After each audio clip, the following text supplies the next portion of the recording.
Assalamualaikum warahmatullahi wabarakatuh. Mari kita awali kisah ini dengan bersholawat kepada junjungan kita, Baginda Rasulullah Shallallahu Alaihi Wasallam. Jangan lupa subscribe agar tidak ketinggalan cerita-cerita penuh hikmah. Apakah mungkin sebuah surga dunia berubah menjadi ladang kehancuran hanya karena kerakusan manusia? Inilah kisah dari Raja Ampat, tentang keindahan yang dirusak, dan keadilan yang akhirnya ditegakkan. Pagi itu, langit di atas pulau Waigeo membentang biru sempurna.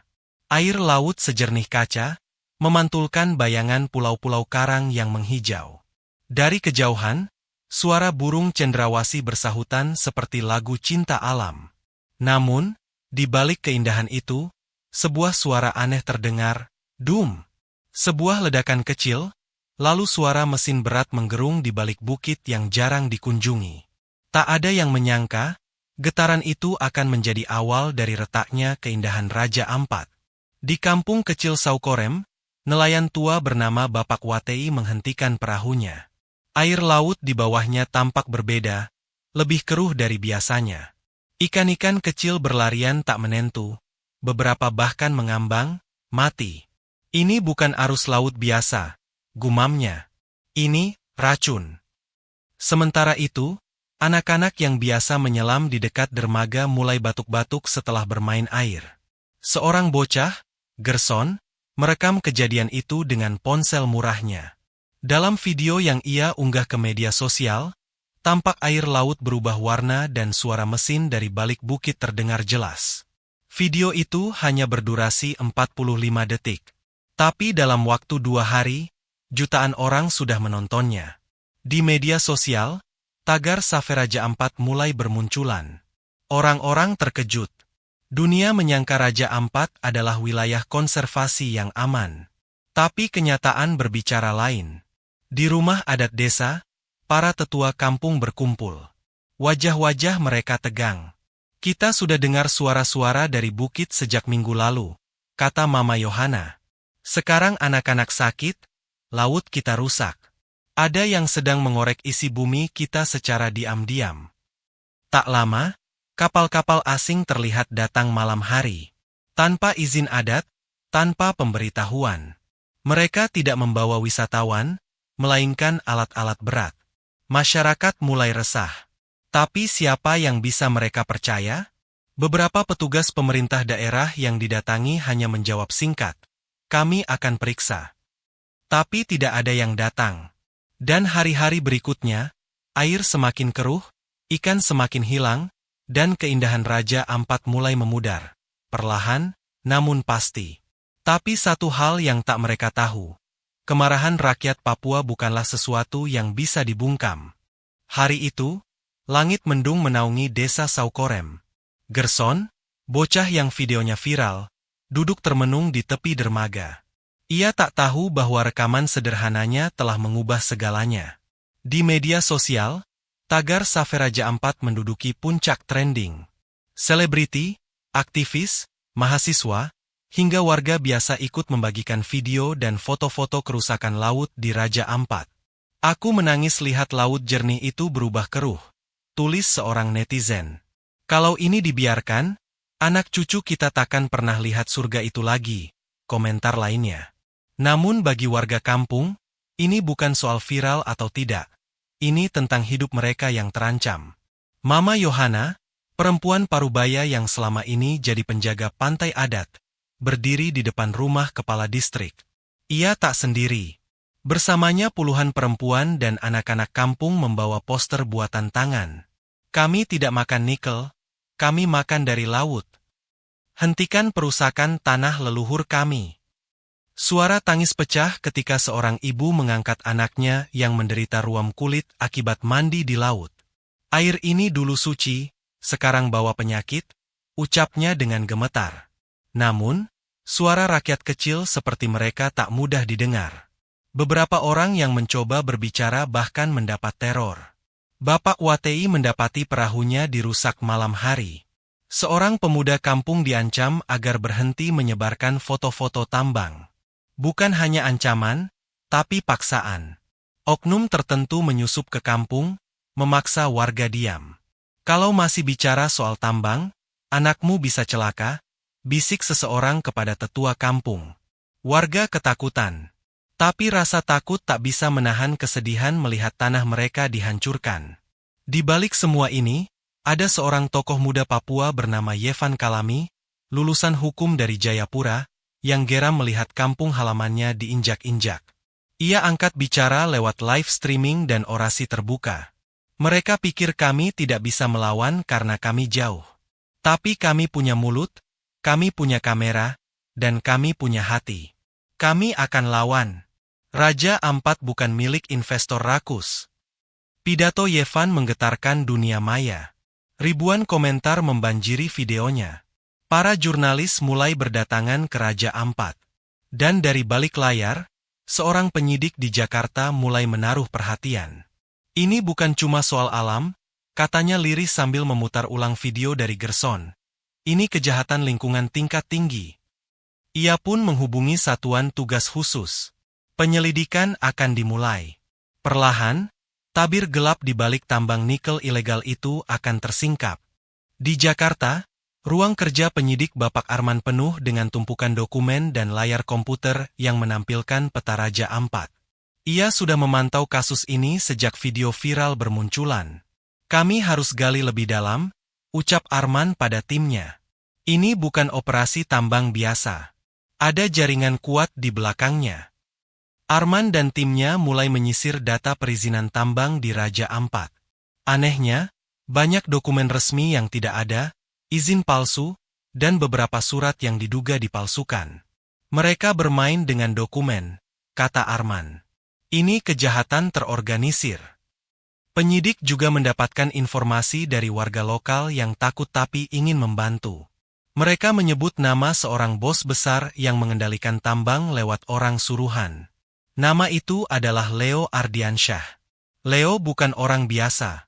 Ia seorang pebisnis besar dari Jakarta yang dikenal licik dan memiliki koneksi kuat dengan pejabat.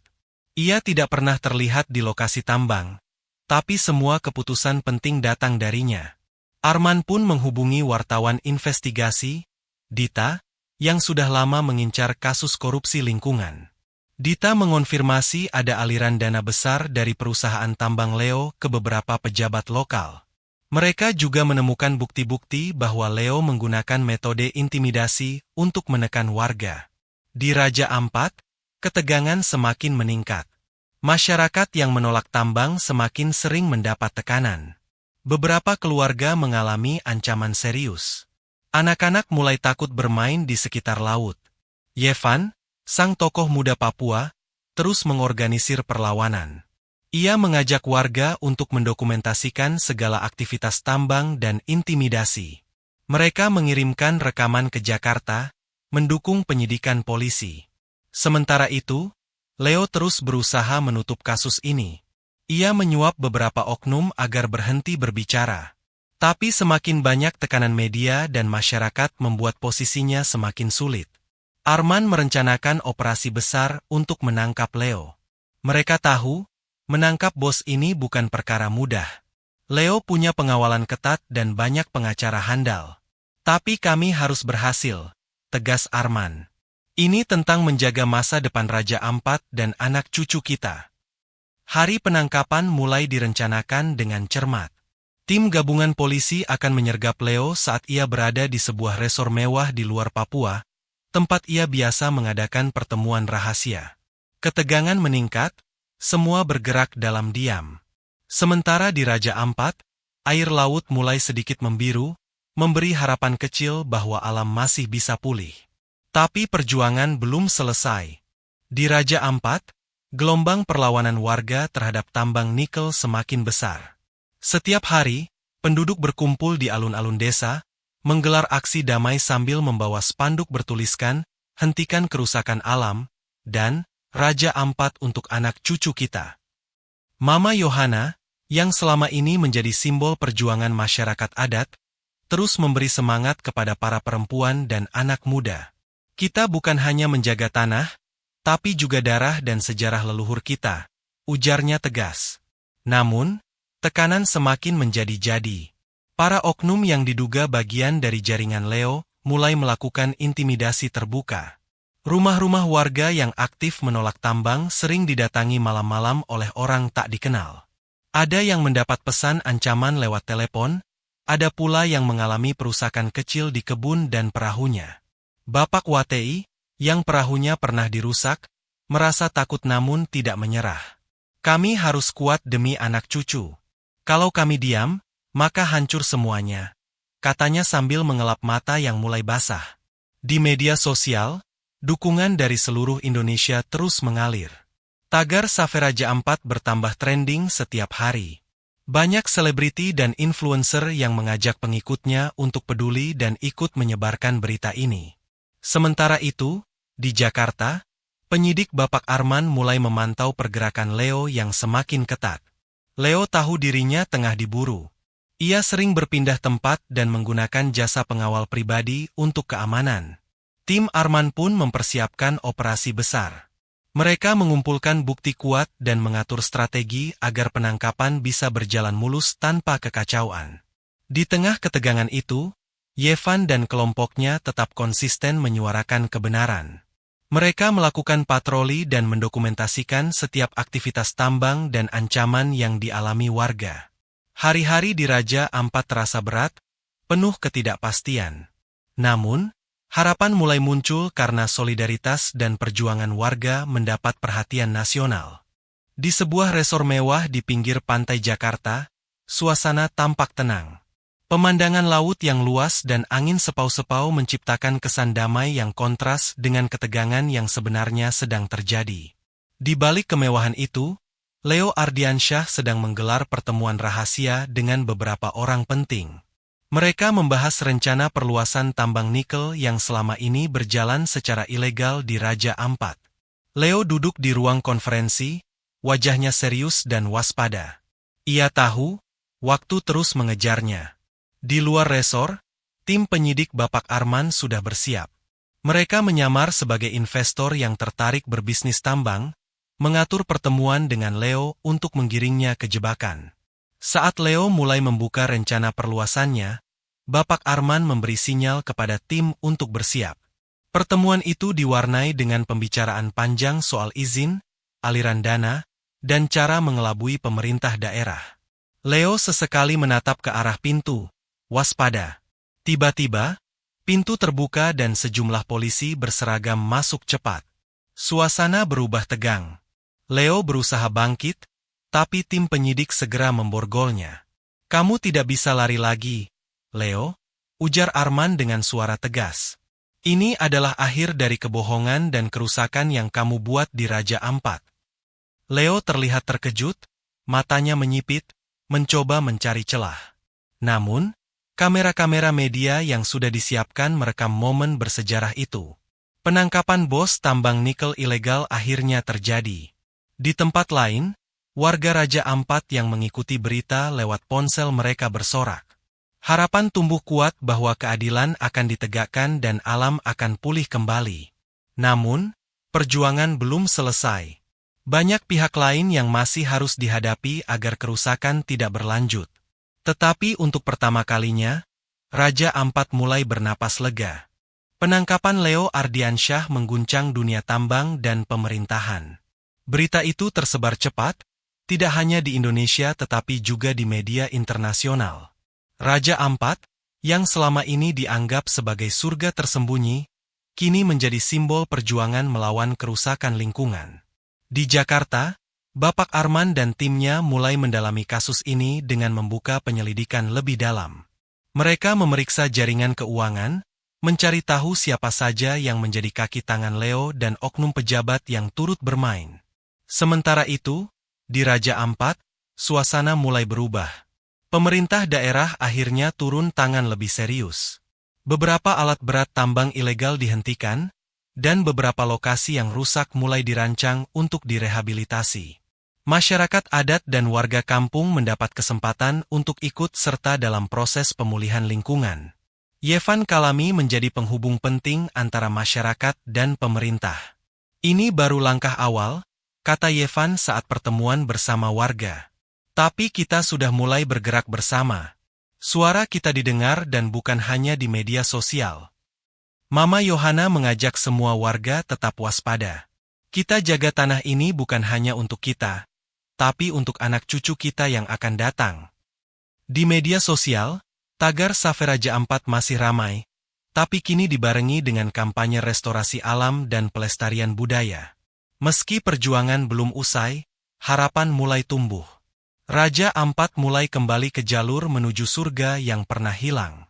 Bapak Watei, sambil menatap laut yang mulai jernih, mengusap pelan perahunya. Kita berjuang bukan untuk hari ini saja, tapi untuk masa depan. Namun, mereka tahu, pertempuran menjaga alam adalah pertempuran panjang. Bos besar lain dan oknum licik masih mengintai, tapi kini rakyat Raja Ampat sudah belajar untuk bersatu dan melawan. Beberapa minggu setelah penangkapan Leo Ardiansyah, pengadilan kasus tambang ilegal Raja Ampat berjalan dengan ketat. Jaksa menghadirkan bukti-bukti kuat dari penyidikan Bapak Arman dan saksi-saksi dari masyarakat adat. Di ruang sidang, Leo terlihat tegang. Ia tahu ini bukan hanya soal dirinya, tapi juga reputasi yang akan hancur. Para hakim memutuskan untuk tidak memberi keringanan, karena kerusakan lingkungan yang terjadi begitu besar dan dampaknya luas. Vonis berat dijatuhkan. Hukuman penjara selama belasan tahun dan denda puluhan miliar rupiah. Leo juga diwajibkan membiayai rehabilitasi lingkungan di Raja Ampat. Berita vonis ini menyebar cepat dan disambut sukacita oleh warga Raja Ampat. Mereka merasa suara mereka akhirnya didengar dan keadilan ditegakkan. Di Raja Ampat, kehidupan mulai kembali bergairah. Pemerintah daerah bersama masyarakat dan kelompok aktivis mulai menjalankan program pemulihan hutan, laut, dan terumbu karang yang rusak. Yevan Kalami dan Mama Yohana memimpin sejumlah pelatihan pelestarian lingkungan kepada anak-anak muda agar kelak mereka menjadi penjaga surga ini. Ini bukan akhir, tapi awal baru, kata Yevan penuh semangat.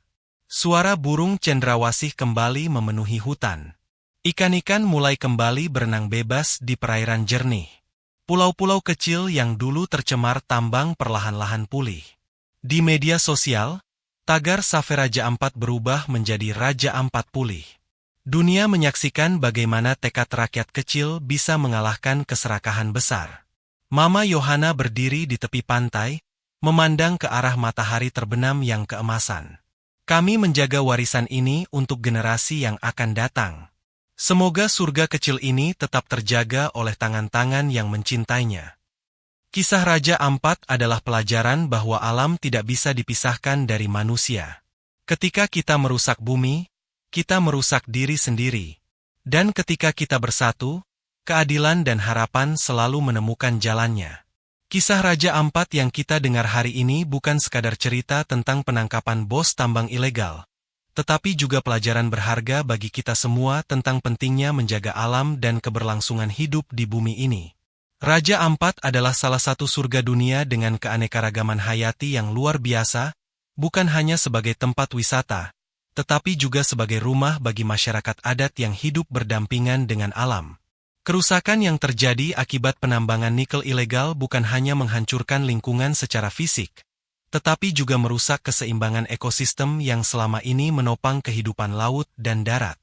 Ini mengancam masa depan generasi penerus yang seharusnya masih bisa menikmati keindahan alam dan keberagaman hayati yang ada. Namun, dari kisah ini kita belajar bahwa ketika masyarakat bersatu dan berani bersuara, ketika keberanian dipadukan dengan kesadaran dan kerja keras, keadilan bisa ditegakkan. Perjuangan warga Raja Ampat, aktivis, serta dukungan dari seluruh masyarakat Indonesia melalui media sosial menunjukkan bahwa suara rakyat tidak bisa diabaikan begitu saja. Ini adalah panggilan bagi kita semua untuk lebih peduli terhadap lingkungan sekitar, untuk tidak membiarkan keserakahan merusak anugerah yang diberikan Allah Subhanahu wa Ta'ala kepada kita. Setiap tindakan kecil yang kita lakukan untuk menjaga alam akan membawa perubahan besar bagi bumi ini. Mari kita terus menjaga, melestarikan, dan mengedukasi agar keindahan surga dunia seperti Raja Ampat tetap lestari untuk anak cucu kita. Terima kasih telah mendengarkan kisah penuh inspirasi ini di Langkah Kisah. Kami berharap cerita ini bisa membuka mata dan hati kita semua tentang betapa berharganya menjaga alam dan berani melawan ketidakadilan demi masa depan yang lebih baik. Jangan lupa untuk subscribe channel Langkah Kisah agar kamu selalu mendapat cerita-cerita menarik dan penuh hikmah yang bisa menambah wawasan serta motivasi dalam hidup. Dengan subscribe, kamu juga turut mendukung perjuangan melestarikan lingkungan dan menyebarkan pesan positif kepada lebih banyak orang. Mari bersama-sama kita jaga bumi ini, karena bumi adalah rumah kita bersama yang harus kita rawat dengan penuh cinta dan tanggung jawab. Wassalamualaikum warahmatullahi wabarakatuh.